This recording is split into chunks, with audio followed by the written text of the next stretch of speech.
கிறிஸ்து இயேசுவில் என் பிரியமானவர்களே, நம்முடைய உறவினர்கள் நல்ல நிலையில் இருந்தால் அவர்களை மற்றவர்களுக்கு அறிமுகம் செய்து வைக்க நாம் ஒருபோதும் தயக்கம் கொள்ள மாட்டோம். பிரியமானவர்களே, இன்றைக்கு நாம் எல்லாருக்கும் ஆறுதல் அளிக்கின்ற ஒரு செய்தி, ஆண்டவர் இயேசுவுக்கு நாம் நெருக்கமான உறவினர்களாக முடியும் என்பதுதான். இன்றைக்கு வாசிக்கப்படுகின்ற இந்த நற்செய்தி பகுதி முதல் 3 நற்செய்திகளிலுமே விவரிக்கப்பட்டிருக்கிறது. மார்க்கு நற்செய்தி 3ஆம் அதிகாரம் 31 முதல் 35 வரையுள்ள வசனங்கள், மத்தேயு நற்செய்தி 12ஆம் அதிகாரம் 45 முதல் 50 வரையுள்ள வசனங்கள், இன்றைக்கு லூக்கா நற்செய்தி 8ஆம் அதிகாரம் 19 முதல் 21 வரையுள்ள வசனங்கள். ஆண்டவர் இயேசு போதித்து கொண்டிருந்தார். அவரை ஆண்டவருடைய தாயும் சகோதரர்களும் அணுக முடியவில்லை. உடனே ஆண்டவருக்கு செய்தி சொல்லப்படுகிறது, உம் தாயும் சகோதரர்களும் உம்மை பார்க்க விரும்பி வெளியே நின்று கொண்டிருக்கிறார்கள் என்று. அதற்கு ஆண்டவர் அளித்த பதிலை பாருங்கள். இறை வார்த்தையை கேட்டு அதன்படி செயல்படுகிறவர்களே என் தாயும் என் சகோதரர்களும் ஆவார்கள் என்கின்றார். மார்க்கு நற்செய்தியில் இந்த பகுதி விதைப்பவன் உவமைக்கு முன்பே சொல்லப்பட்டிருக்கிறது. ஆண்டவர் இயேசுவுக்கு எதிர்ப்பு வலுத்து கொண்டே இருக்கிறது. மக்கள் தலைவர்கள் அவர் பெயல்செபூலை கொண்டுதான் பேய் ஓட்டுகிறார் என்றெல்லாம் சொல்லுகிறார்கள். சொந்த வீட்டாரும் ஒரு விதத்தில் அவரை புரிந்து கொள்ளாத சூழ்நிலையிலே, அவரை பிடித்து கொண்டு போக வந்திருக்கின்ற சூழ்நிலையிலே இவ்வாறு நிகழ்ந்ததாக நாம் கேள்விப்படுகிறோம். ஆனால் லூக்கா நற்செய்தியில் இந்த பகுதி விதைப்பவன் உவமையை சொல்லிவிட்டு ஆண்டவர் எவ்வாறு கவனத்தோடு இறை வார்த்தைக்கு எல்லாரும் செவி கொடுக்க வேண்டும் என்பதை பற்றி கூறிவிட்டு அதன் பிறகு இந்த நிகழ்ச்சி நடந்ததாக சொல்லப்பட்டிருக்கிறது.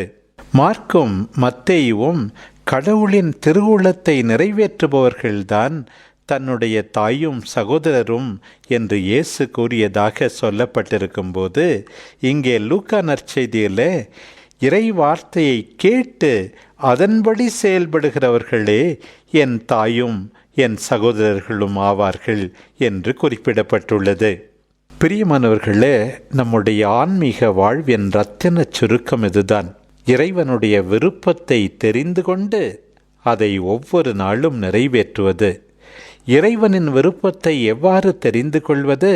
அதைத்தான் லூக்கா இன்றைக்கு குறிப்பிடுகிறார். இறைவனுடைய வார்த்தையை கேட்டு அதன்படி நடக்க வேண்டும் என்கிறார். ஆண்டவருடைய குடும்பம் இறை வார்த்தை குடும்பம், அதை நிறைவேற்றுகின்ற குடும்பம். நீங்கள் மக்களாகவே இல்லை, இப்போது மக்களாகின்றீர்கள்.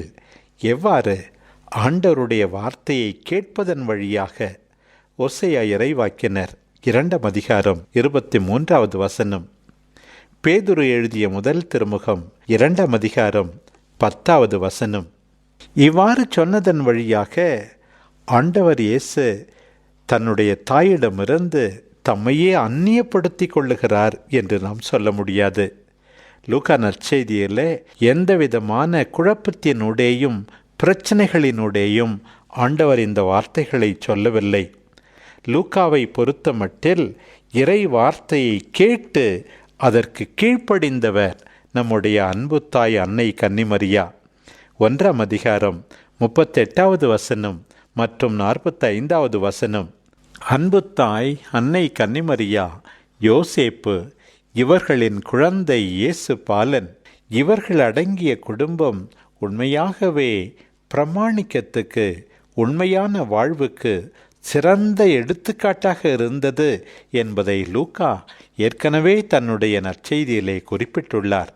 2ஆம் அதிகாரம் 21 முதல் 51 வரை உள்ள வசனங்கள். எனவே தன்னை பெற்றெடுத்ததால் தனக்கு தாயானதை விட இறை வார்த்தையை கேட்டு அதன்படி நடந்து சீடத்துவ வாழ்க்கைக்கு எடுத்துக்காட்டாக இருப்பதால் தன் தாய் உண்மையாகவே சிறந்த தாய் என்று ஆண்டவர் இங்கே உரைப்பதாக நாம் பொருள் கொள்ள வேண்டும். எவ்வளவுதான் அன்பு தாய் அன்னை கன்னிமரியா ஆண்டவரை பெற்றெடுத்திருந்தாலும், அவருக்கு நெருக்கமானவராக இருந்திருந்தாலும், அதே விதமான நெருக்கத்தை நமக்கும் அளிக்கின்றார் ஆண்டவர். எப்போது நாமும் அவருடைய வார்த்தையை கேட்டு தியானித்து அதன்படி ஒவ்வொரு நாளும் நடக்க முயற்சி செய்யும்போது, நாம் ஆண்டவருடைய சகோதரர்கள், ஆண்டவருடைய சகோதரிகள், ஆண்டவருடைய தாய், ஆண்டவருடைய உடன்பிறப்புகள் எப்போது இறை வார்த்தைக்கு முதலிடம் கொடுத்து அதன்படி வாழும்போது, கடவுளுடைய விருப்பத்தை ஒவ்வொரு நாளும் தேடும்போது, இன்றைய முதல் வாசகம் உண்மையாகவே இறை வார்த்தையை கேட்டு அதன்படி நடக்கின்றவர்களுடைய வாழ்க்கை எப்படி இருக்கும் என்பதை பல்வேறு பொன்மொழிகள் வழியாக நமக்கு எடுத்துச் சொல்லுகிறது. நீதிமொழிகள் 21ஆம் அதிகாரம் 1 முதல் 6 வரை மற்றும் 10 முதல் 13 வரை உள்ள வசனங்கள். சில பேர் நினைத்து கொள்கிறார்கள், தாங்கள் செய்வதுதான் சரி, அவர்கள் யார் சொன்னாலும் கேட்பதில்லை. ஆனால் உண்மையாகவே அவர்கள் செய்வது சரியா தவறா என்று எடுத்து கூறுவது ஆண்டவருடைய வார்த்தையை வைத்துத்தான். அதைத்தான் நீதிமொழிகள் இன்றைக்கு நமக்கு சொல்லுகிறது. ஆண்டவர், நீ எவ்வாறு நல்லவன் என்று உன்னை நினைத்து கொண்டாலும் உன்னுடைய உள்ளெண்ணத்தை சீர்தூக்கி பார்க்கிறார் என்று குறிப்பிடுகின்றது. இன்னும் சில பேர் அதிகமாக ஜெபிக்கலாம், ஆலயத்திற்கு காணிக்கைகளை கொடுக்கலாம்.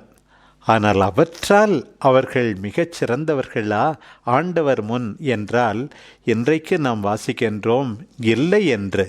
ஏனென்றால் பலி செலுத்துவதை விட, ஜெபிப்பதை விட நேர்மையாய் நியாயமாய் நடப்பதைத்தான் ஆண்டவர் விரும்புகின்றாராம். பாருங்கள், எந்த அளவுக்கு ஒருவர் இறை வார்த்தையை கேட்கின்றார்களோ அந்த அளவுக்கு அவர் மற்றவர்களை மதிப்பார், தாட்சியோடு நடந்து கொள்ளுவார்.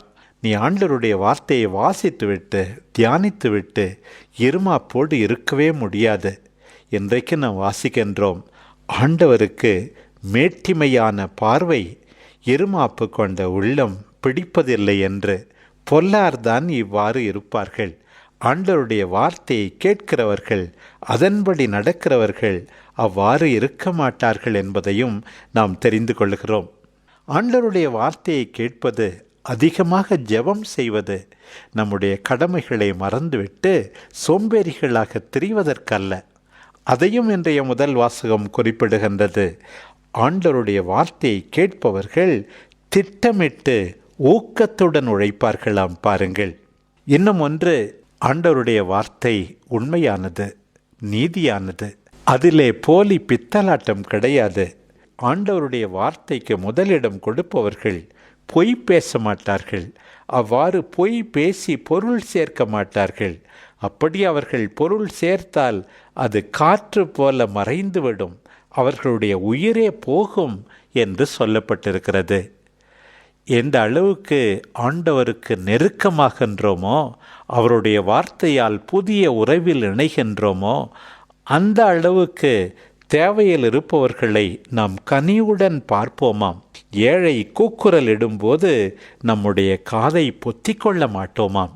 ஒருவேளை நாம் அவ்வாறு பொத்திக்கொண்டால் நாம் தேவையில் இருக்கும்போது ஆண்டவரும் உதவி செய்ய மாட்டார், அடுத்தவர்களும் உதவி செய்ய மாட்டார்கள் என்பதையும் இன்றைக்கு இறை வார்த்தை வழியாக தெரிந்து கொள்கிறோம்.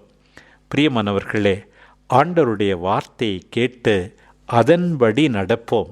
அநியாயம் செய்தால், அக்கிரமம் செய்தால், பொல்லாங்கு செய்தால் நீதிமிகு இறைவன் எல்லாரையும் கவனிக்கிறார் என்று அச்சுறுத்தவும் செய்கின்றது இன்றைய இறைவார்த்தை. ஆண்டவருக்கு சொந்தக்காரர்களாவோம், ஆண்டவரோடு நெருங்கிய உறவு கொள்வோம். நாம் செய்ய வேண்டியதெல்லாம் ஒன்றுதான், அவருடைய வார்த்தையை கேட்டு அதன்படி நடக்க வேண்டியது. அதற்கு தேவையான ஆற்றலை, தாராள குணத்தை இறைவன் நமக்கு வழங்குவாராக. ஆமேன்.